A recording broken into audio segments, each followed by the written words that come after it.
Hermanos, quiero hacerles una pregunta y me gustaría que lo analicemos.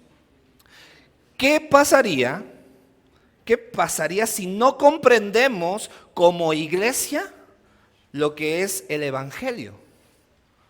¿Qué pasaría si no comprendemos bien lo que es el Evangelio como iglesia? ¿Qué nos pasaría? Y esta es una pregunta que Max Still en un libro llamado Las marcas de un mensajero hace. Y él comienza a dar unas circunstancias de lo que pasaría en una iglesia cuando no comprenden el Evangelio. Estas son las consecuencias que menciona Max Still. Y mira, enfócate en lo que pasaría si no comprendemos el Evangelio como iglesia. Primero, el enfoque de la predicación y la enseñanza se dirigiría a vivir una vida moral. Solamente moral. Una vida centrada, obviamente no centrada en el Evangelio. Las predicaciones serían una vida moral. Lo que sucedería después es los que no son cristianos serían sedados. ¿Sedados a qué? Se les lleva a pensar a que ellos están bien aunque estén perdidos. Porque no existiría el Evangelio puro.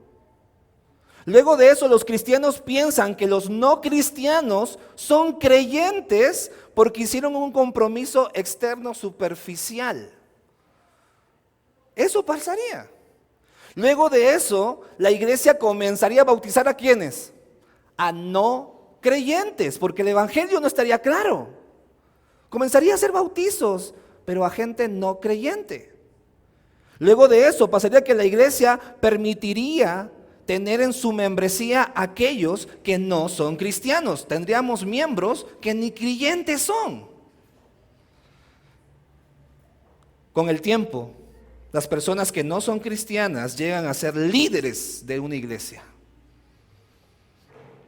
Y la iglesia se convierte en una subcultura nominalista solamente. Eso pasaría con una iglesia que no comprende el evangelio. Es por esto que como iglesia enseñamos la verdad del evangelio. En primer lugar, por amor a Dios y a su palabra, pero por consecuencia, por amor a ti, a cada uno de ustedes, porque ustedes son la iglesia.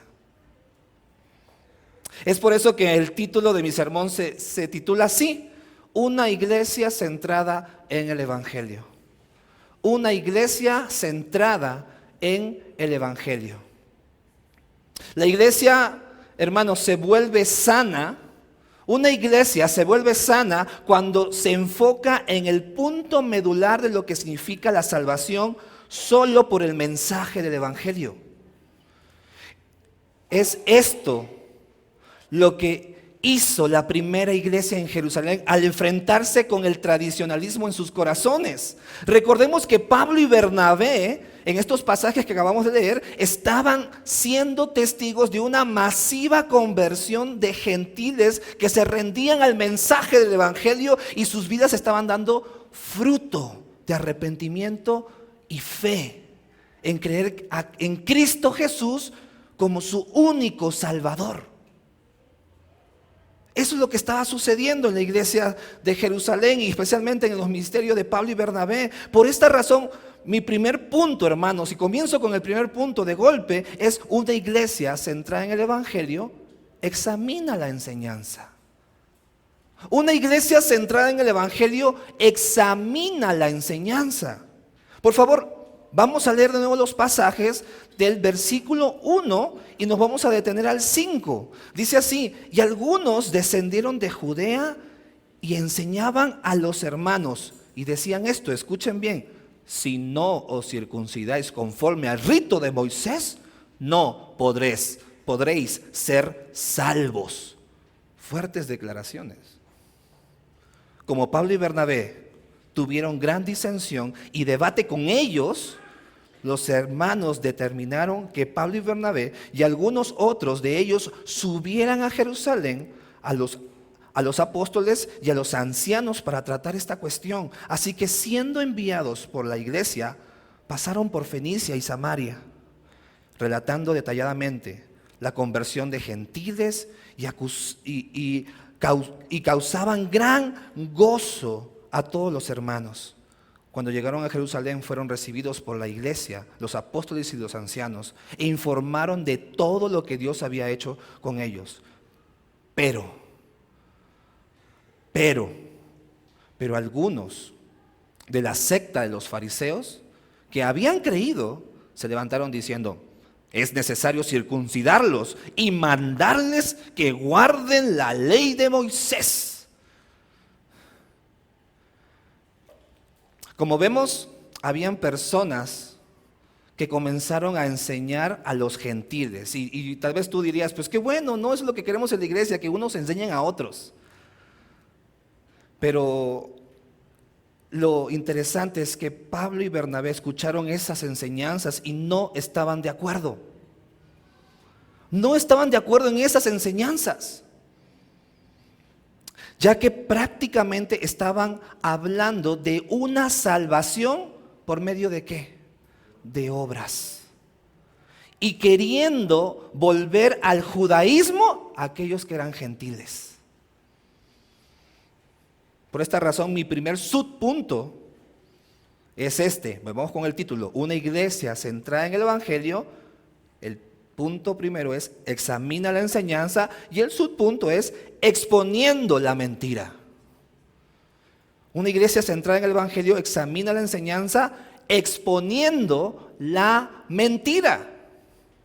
Debemos recordar que una iglesia sana debe responder firme y valientemente esta pregunta: ¿cómo puedo ser salvo? ¿Cómo puedo ser salvo? Esta pregunta es de las más necesarias de responder y cada día profundizar en ella.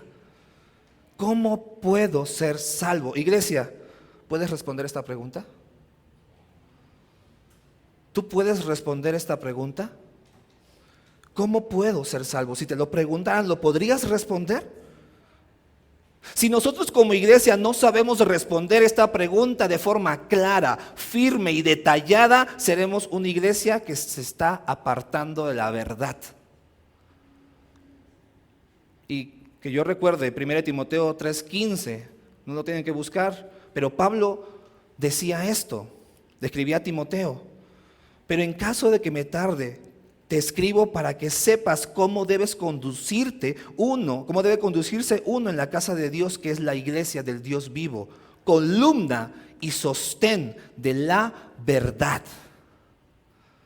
La iglesia debe responder con verdad.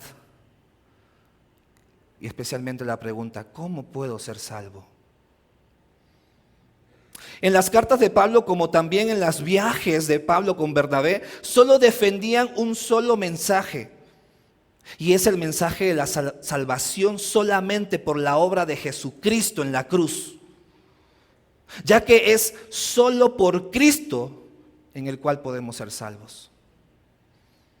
Les voy a contar una triste historia, una triste realidad, pero más que realidad es triste. Así que la triste realidad es esta.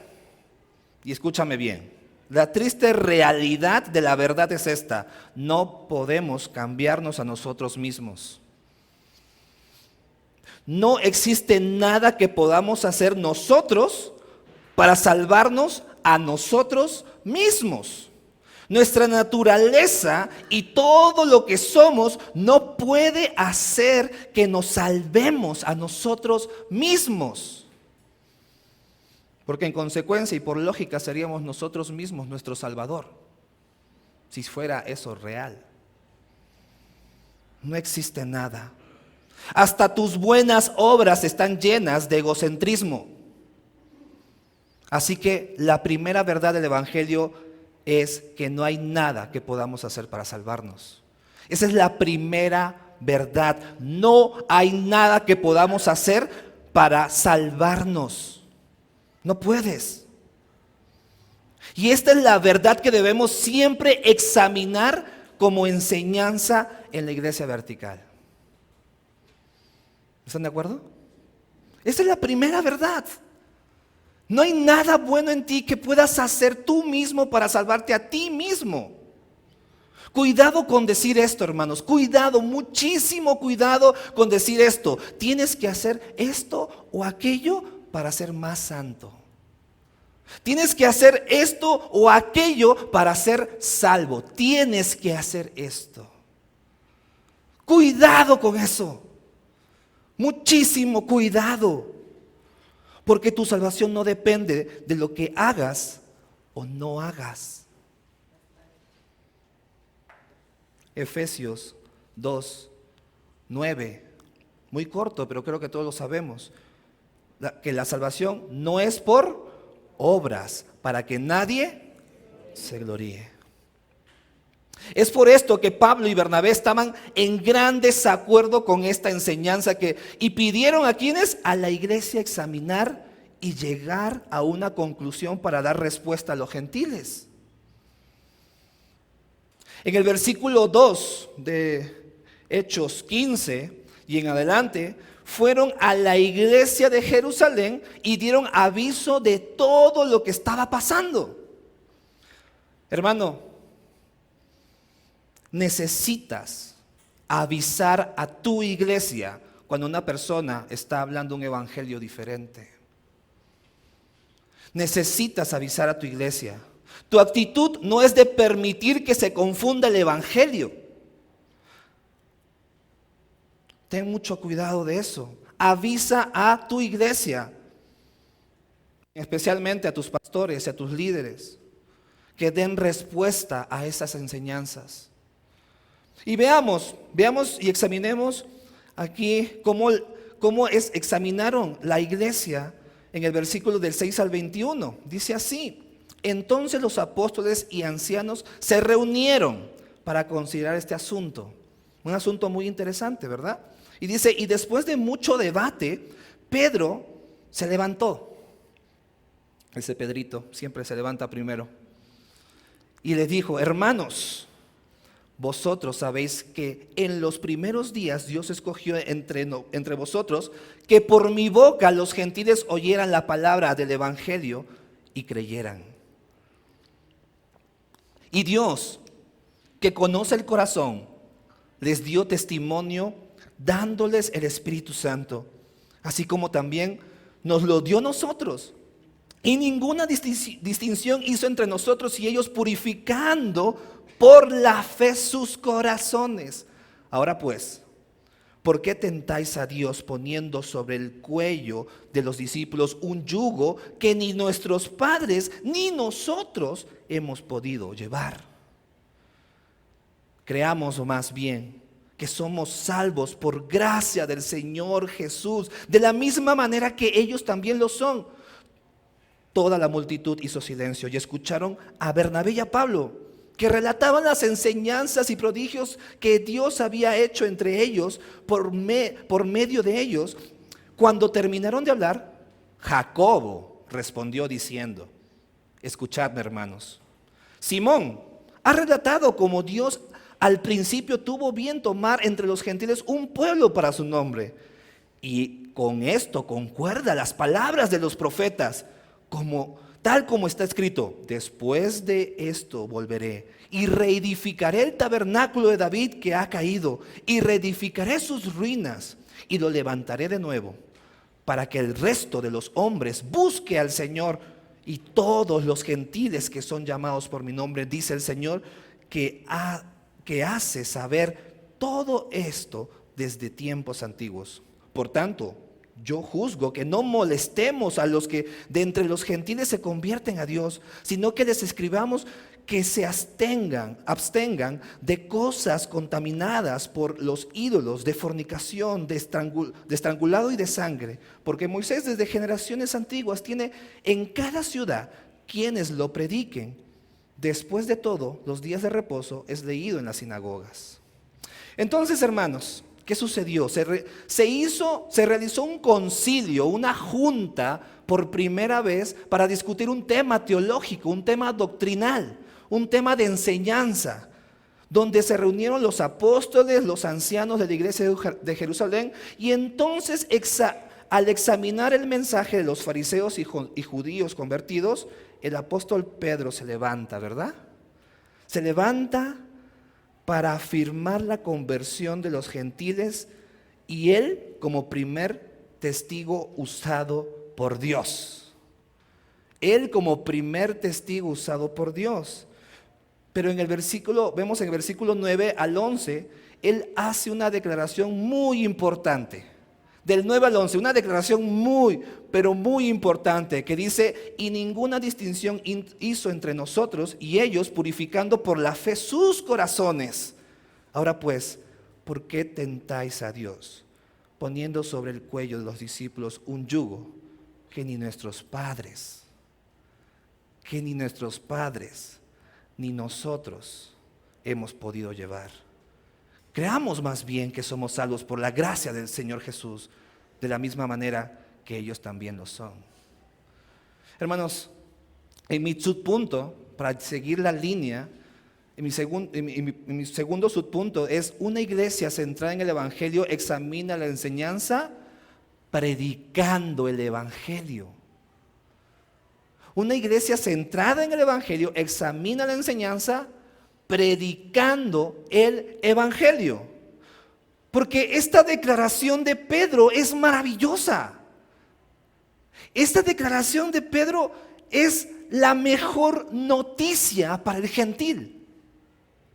No es por obras, ya que porque está comprobado, hermanos, históricamente, según Pedro, históricamente, que las obras que se han intentado hacer por generaciones no funcionan.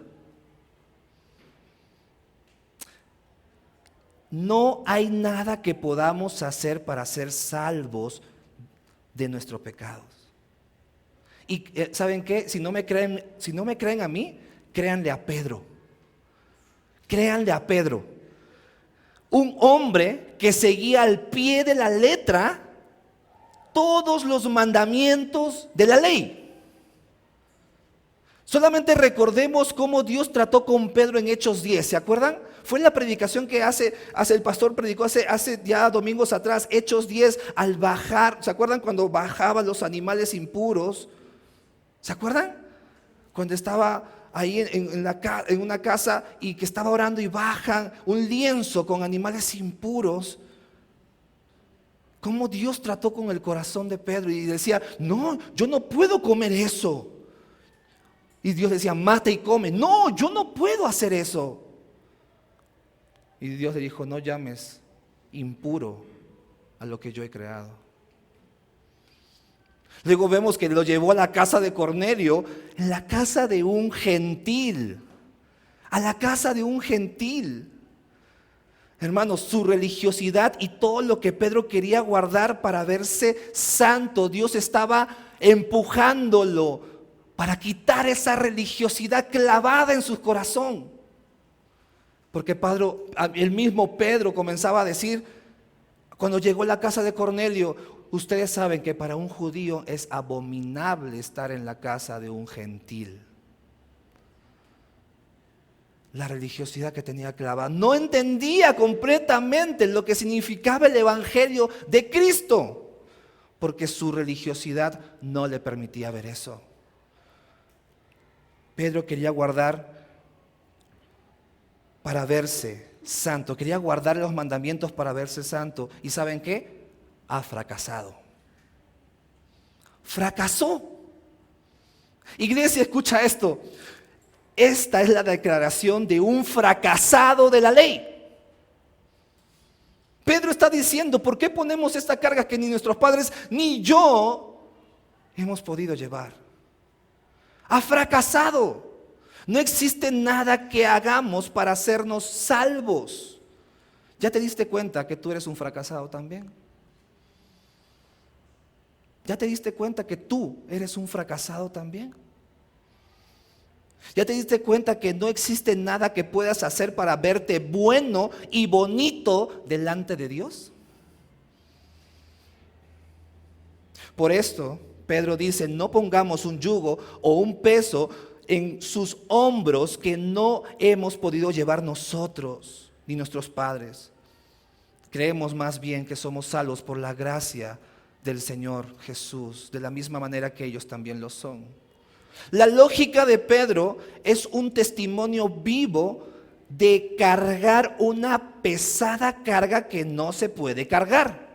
¿Se entendió? Él estaba diciendo, esta carga es una pesada carga y yo no la puedo cargar. Un yugo pesado es lo que se le colocaba a los becerros, una madera grande, se le ponía aquí, que se introducía en el cuello y se usaba para arar la tierra. Ese es un yugo pesado, que solamente los becerros podrían cargarlo. Pero Pedro está dando testimonio entonces, diciendo que prácticamente está diciendo que tratar de alcanzar la salvación y la santificación por obras es de una carga pesada, tan pesada que te lleva al cansancio y por último al fracaso. Por esta razón y con mucho amor te quiero advertir algo. Y de verdad créeme, con mucho amor te quiero advertir. Examina bien si estás tratando de aparentar piedad. Examínate bien si estás tratando de aparentar una santificación que no viene del Evangelio. Uno de los síntomas más obvios de una persona que le interesa vivir concentrada en tener que ser cada día más bueno por sus fuerzas, ¿sabes qué le pasa a esa persona? ¿Sabes qué le pasa al final? Termina explotando con todos porque no valoran sus virtudes. Ya que el querer verse bueno es una pesada carga. Es por eso que muchas personas se van de las iglesias explotando de quejas. Es que no me visitan, es que no me ponen, es que no estoy ahí, es que esto, es que yo hago, es que... etcétera, etcétera. Y es en serio, te animo a examinar tu corazón. Te animo con mucho amor a examinar tu corazón y ten mucho cuidado porque la santidad solamente la obtenemos por el Evangelio. Humillándonos a nosotros, reconociendo nuestra condición de pecadores y enamorándonos de Cristo y de su obra en la cruz del Calvario. Solamente por la gracia abundante del regalo de la salvación es por la que nos purificamos. Entendiendo de que nosotros no nos salvamos a nosotros mismos, que lo que estamos completo es de pecado, 100% corrupto, 100% pecado. No 80-20, no 50-50. 100% pecado, que hasta mis buenas obras son malas, porque hay orgullo dentro de mi corazón. Y ir corriendo desesperadamente a la cruz del Calvario sabiendo que Cristo Jesús se llevó todo lo que yo merecía y lo que tú merecías. Era morir en la cruz por tus pecados, pero Él dijo, yo muero por ti. Yo lo hago por ti. Y que en ese momento seas tú al creer en Cristo Jesús, que Él se llevó todos tus pecados y que la ira de Dios, el juicio divino de Dios no cayó sobre ti, cayó sobre el justo y el único que no cometió pecados. Y que su santidad, su vida perfecta que tú jamás vas a poder vivir, Jesús dice, yo te la doy a ti. Para que cuando estés enfrente de mi Padre no vean tus pecados, porque tus pecados los tengo yo en la cruz.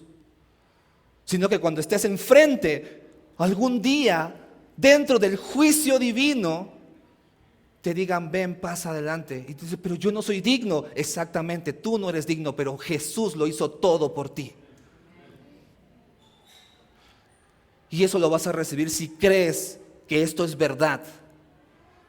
¿Qué es fe? ¿Qué es fe? Es creer que esto es cierto. No tengo dudas. Esto es verdad. No me tengo que sugestionar. Tú una pregunta, tú te puedes sugestionar y diciendo, tengo que creer que 2 más 2 es 4. Tengo que creer que 2 más 2 es 4. Ay, dudé. No, tengo que creerlo. Es lógico, ¿verdad? No hay un esfuerzo. No es una obra. Es un hecho real y verdadero. Pues déjame decirte, cree que Jesús, siendo Dios, se hizo hombre, vivió perfecto y murió en la cruz por tus pecados y que Él está vivo, es un hecho real. Es un hecho tan real que no debe haber dudas. Y esa es la fe verdadera, no una fe sugestionada donde te imponen a creer algo que es falso. Si crees algo falso, eso no es fe. Es una fe falsa. Lo único que tú y yo necesitamos es esto: reconocer que no nos podemos salvar a nosotros mismos y que solo nos queda creer en el único que nos salvó, en Jesús. Ya que no existe ninguna tradición o ritual o una oración perfecta para hacernos santos delante de Dios. Es por eso que necesitamos que una persona nos salve, no tú, sino que un externo nos salve, y ese es Cristo. Jesús tomó todos nuestros pecados, murió en la cruz por nosotros, cumpliendo las Escrituras, como Hebreos 9:22 decía, y según la ley casi todo es purificado con sangre, y sin derramamiento de sangre no hay perdón de pecados. ¿Tú crees esto? ¿Tú lo crees? ¿Crees que Jesús es el que ahora reina tu vida? ¿Crees que ahora vives para seguirlo a Él? ¿Eso es lo que crees? ¿Que ahora vives para seguir sus caminos, conocerlo claramente sin estorbo alguno? ¿Crees esto? ¿Has sido transformado de lo que antes odiabas, ahora amas? ¿Amas la palabra de Dios como autoridad en tu vida? Para responder esta pregunta que te estoy haciendo, no te la tengo que hacer a ti solamente. ¿Sabes a quién más la tengo que hacer? A tu iglesia. A tu iglesia. Veamos que Pedro hace esta declaración como testigo de que es un hecho real en la vida de los gentiles, ¿verdad? No le preguntaron a los gentiles, ¿ustedes son convertidos? ¿Ustedes son cristianos? No le preguntaron a ellos, le preguntaron a los testigos. Fueron testigos que dieron como testigos fidelidad de que los gentiles habían sido convertidos por el mensaje del evangelio. No son los gentiles corroborando ellos mismos su propia salvación. De la misma manera leemos en el versículo 22 que Pablo y Bernabé declaran como testigos otra vez, primero Pedro, ahora Pablo y Bernabé, como testigos las maravillas y los milagros de Dios entre los gentiles. Y luego vemos en el versículo 23, ¿a quién? ¿Quién entra? Otro personaje, Jacobo. Jacobo entra ahí. ¿Quién es ese Jacobo? Hermano de Jesús, líder de la iglesia de Jerusalén, confirmando estas declaraciones ¿con qué? Con las Escrituras. Pedro como testigo primario, Pablo y Bernabé como testigos cara a cara de lo que estaban viviendo los gentiles, y Jacobo testificando con la palabra del Señor. Porque Jacobo comienza a analizar las Escrituras y no tienen que buscarlos, pero lo que cita Jacobo fue Amós 9:11 al 12 y Jeremías 12 al 15, que habla que Dios construiría entre los gentiles, reedificaría su pueblo. La iglesia de Cristo como testigos de que la vida de los gentiles estaba acorde a las Escrituras. Ellos examinaban, hermanos. Ellos examinaban la enseñanza, pero también examinaban las vidas acordes a las Escrituras. Una iglesia centrada en el Evangelio examina las enseñanzas. ¿Tu iglesia examina las enseñanzas? ¿Tu iglesia examina las enseñanzas que sale de tu vida? ¿Tu iglesia examina las enseñanzas que salen de tu corazón y de tus frutos? ¿Qué tan importante es tener una iglesia centrada en el Evangelio? Después de examinar enseñanzas, la iglesia toma acciones y decide corregir esas enseñanzas enviando personas calificadas. Leamos en el pasaje del 22 al 29. Este es mi segundo punto. Una iglesia centrada en el Evangelio corrige errores. Una iglesia centrada en el Evangelio corrige errores. Dice así: entonces pareció bien a los apóstoles y a los ancianos, con toda la iglesia, escoger de entre ellos algunos hombres para enviarlos a Antioquía con Pablo y Bernabé, y Judas, llamado Barsabás, y Silas, hombre prominente entre los hermanos, y enviaron esta carta con ellos a los apóstoles y los hermanos que son ancianos, y los hermanos de Antioquía y Siria y Cilicia, que son de los gentiles, saludos.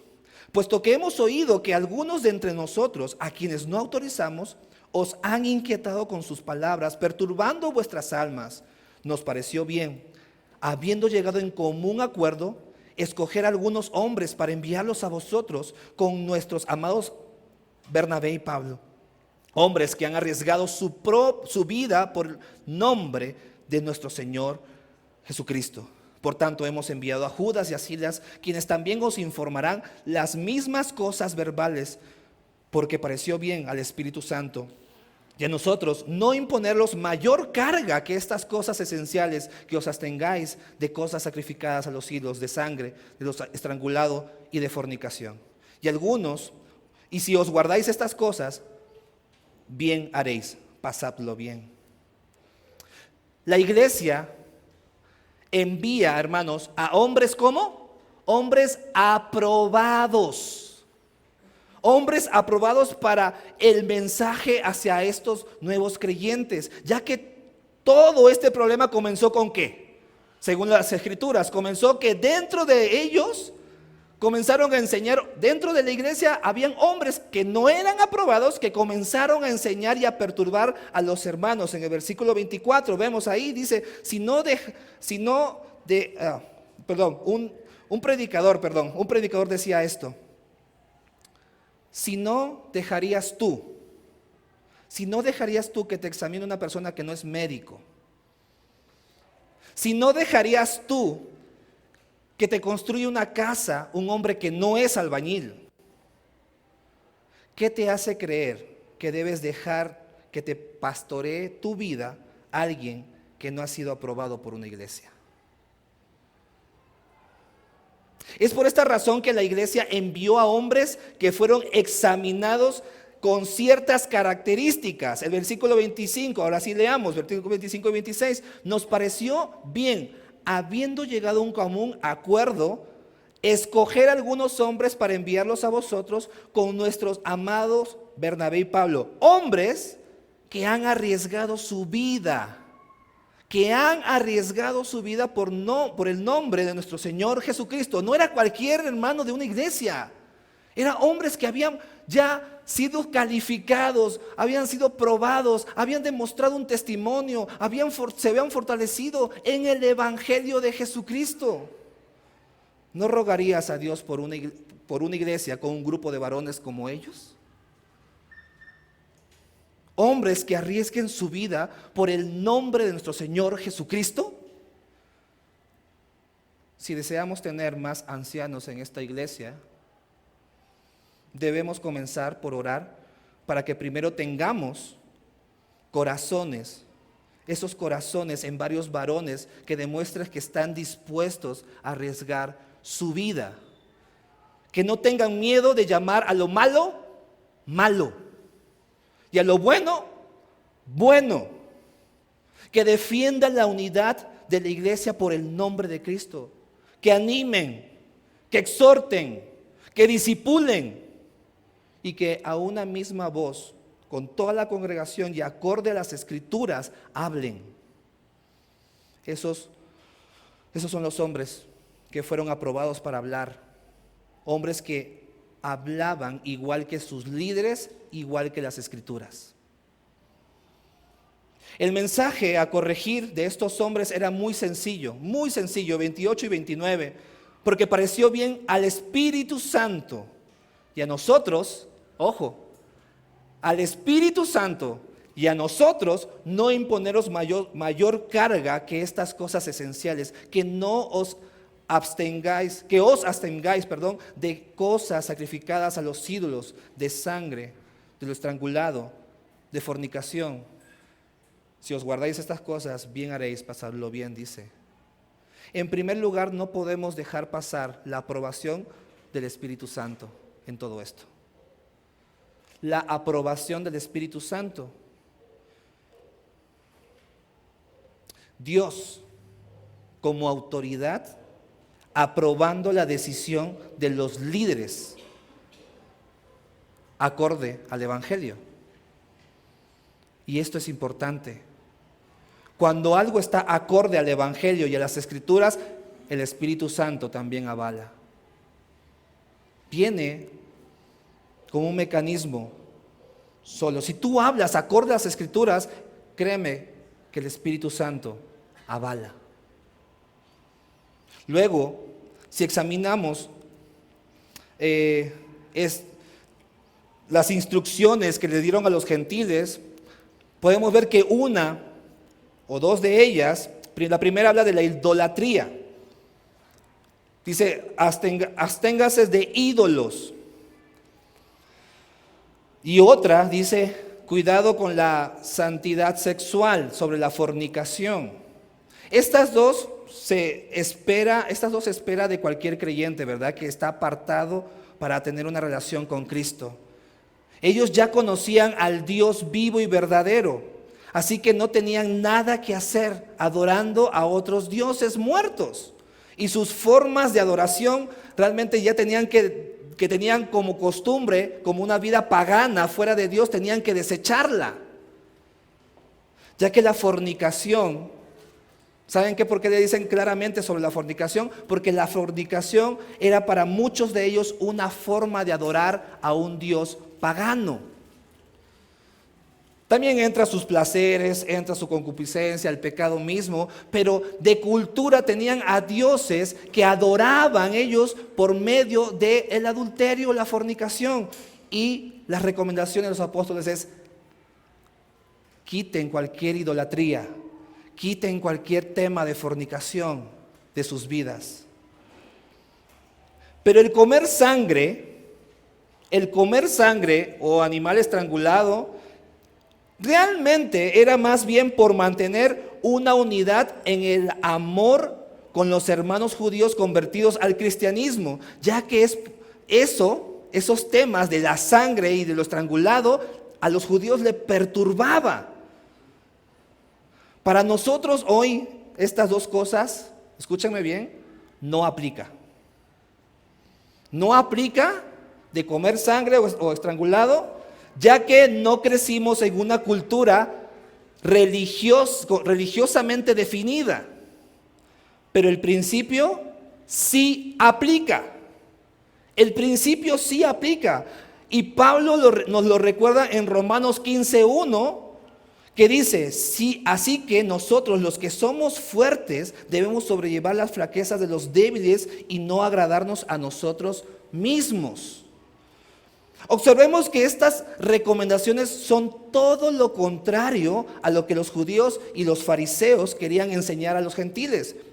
Los apóstoles animan a los gentiles convertidos a amar a sus hermanos que traen tradiciones y costumbres muy arraigadas, pero les dice que eso es lo que los salva, no los salva. Las tradiciones o costumbres no salvan a nadie, ni hace más santo a nadie. La salvación sigue siendo por gracia. Muy diferente a un corazón religioso que te llena de muchas actividades, de mucho activismo que te hagan aparentar piedad, que te hagan ver bueno, que te hagan sentir superior a otros. Es por eso que los corazones de los gentiles estaban turbados y de mucho pesar. ya que un corazón que cree en la salvación por gracia sigue buscando la gracia de Dios para su santificación. Déjeme repetir esto. Una persona que entendió que su salvación es por gracia, sigue buscando la gracia de Dios para su santificación. Eso quiere decir que hacemos lo que hacemos no por obligación, sino por amor a Dios. El amor nos lleva a evangelizar, el amor nos lleva a exhortar, el amor nos lleva a discipular. Hace poco, hermanos, pasó el Día de Muertos, ¿verdad? Y muchos tenían preguntas sobre el Día de Muertos. Y es obvio, somos una iglesia que recién está empezando. Tenemos preguntas. Para muchos cristianos es un día diabólico, ¿verdad? Es un día donde Satanás reina. Es más, hasta algunos creen que Satanás creó ese día, cuando Satanás no tiene poder creativo.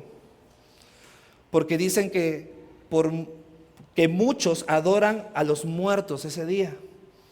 En primera, si tú eres creyente y crees que tú tienes que adorar a muertos, yo te animo a que te arrepientas.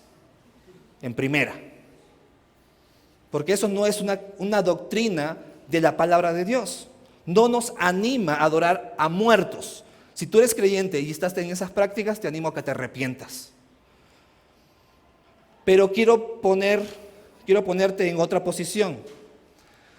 Si tú, siendo creyente, te invita a tu vecino que no es creyente un pan de muertos de su ofrenda, ¿deberías aceptarlo o no? Pues si para ti es ofensa, si para ti tu conciencia no te deja y te condena tu conciencia, pues yo te animo que no lo hagas. ¿Sí? No lo hagas si tu conciencia te dice que no lo debes hacer. Pero déjame aclararte algo, un pan de muerto es un pan. ¿Ok? Un pan de muerto es un pan. No te hace más santo ni menos santo. Pero si un hermano de la iglesia cree que es ofensa comer un pan de muertos por amor a él, si está contigo, no lo hagas. Por amor a él, no lo hagas. Pero la verdad es esta, un pan de muerto es un pan y sabe rico con chocolate.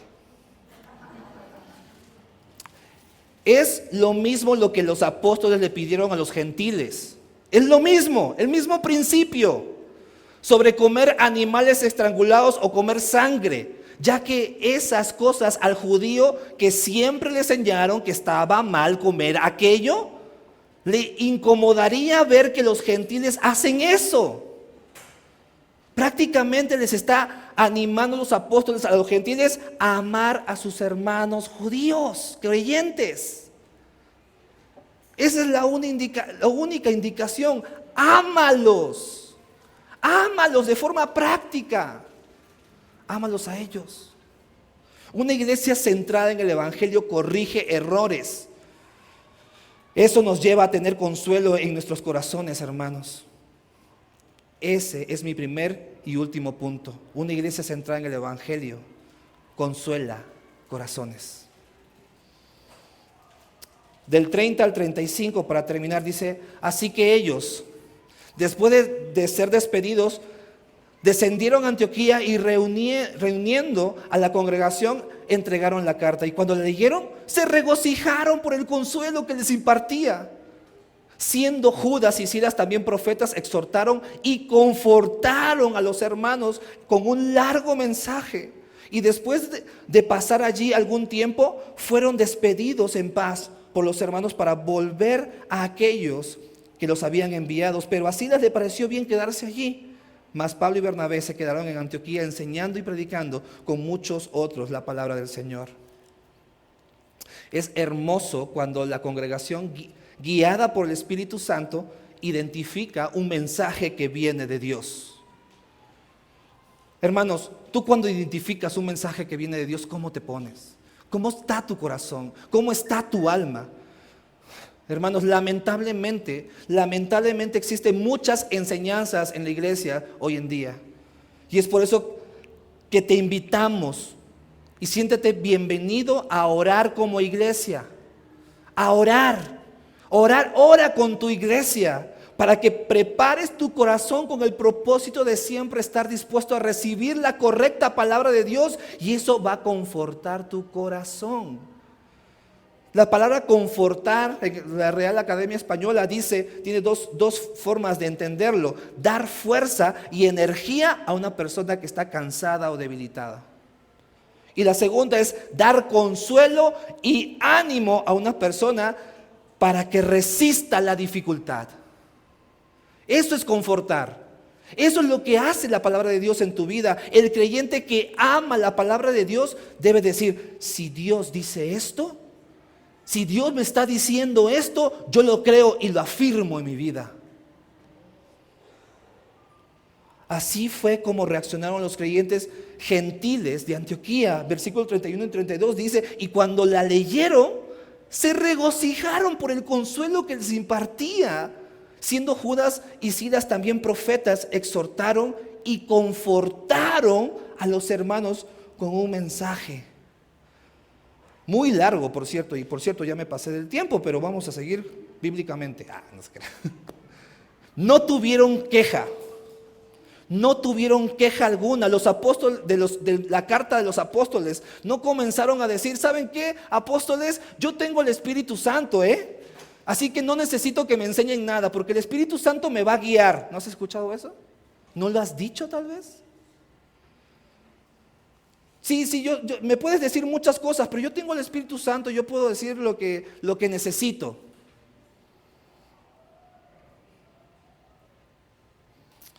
Ellos identificaron que la iglesia estaba centrada en el Evangelio y cada recomendación era centrada en Cristo.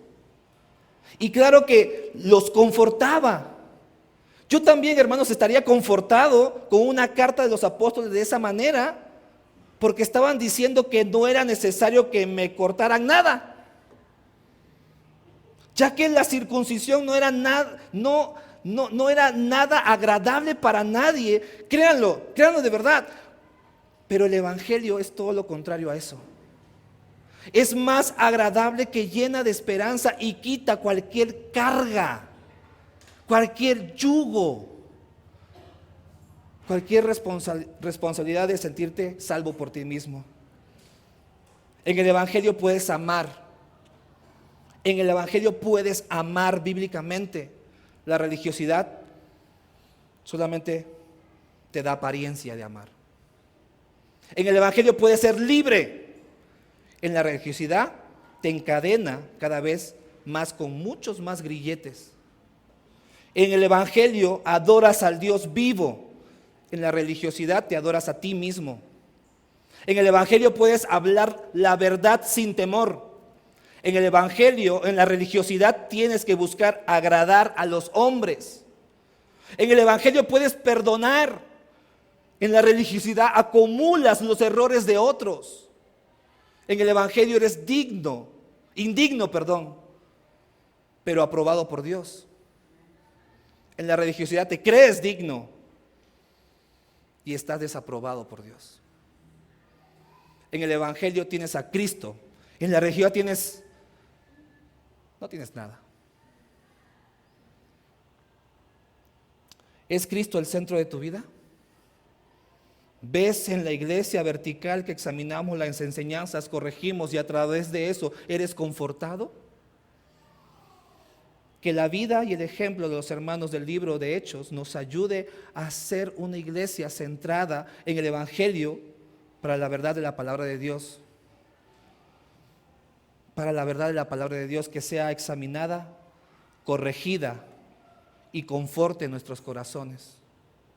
Porque el día, hermanos, y con esto termino, el día en que la iglesia deje de predicar el Evangelio, todos nosotros estaremos pidiendo circuncisión.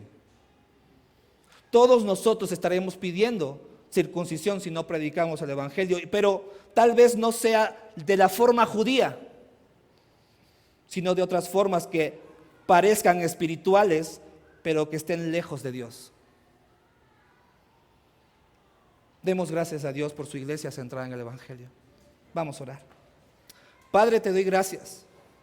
Gracias por tu palabra, porque nos anima a centrarnos en una sola noticia, en las buenas noticias.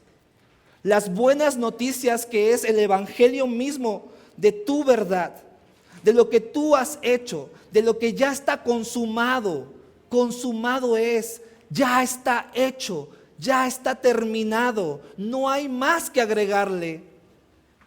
Y es la obra de Cristo Jesús, enseñándonos a arrepentirnos de lo que somos por naturaleza y que estamos ciegos sin ti, ciegos completamente, Señor, porque creemos que podemos hacer algo por nosotros mismos y vivir para nosotros mismos. Señor, gracias por tu mensaje, porque nos libera de ese yugo tan pesado, que hoy en día hay una humanidad entera engañada de creer que pueden ser salvos por una religión. Hay una humanidad entera, Señor, que no te adora, no adora al Dios vivo y verdadero. Hay iglesias cristianas que no han predicado y no han profundizado en la verdad del solamente que es: somos salvos por tu gracia y tu verdad, por una sola persona que lo hizo todo, y es Cristo Jesús, al cual adoramos hoy. Te lo pedimos, mi Dios, que sigas enseñándonos a profundizar solamente en el evangelio y no distraernos en cosas vanas y que tengan apariencia de espiritual.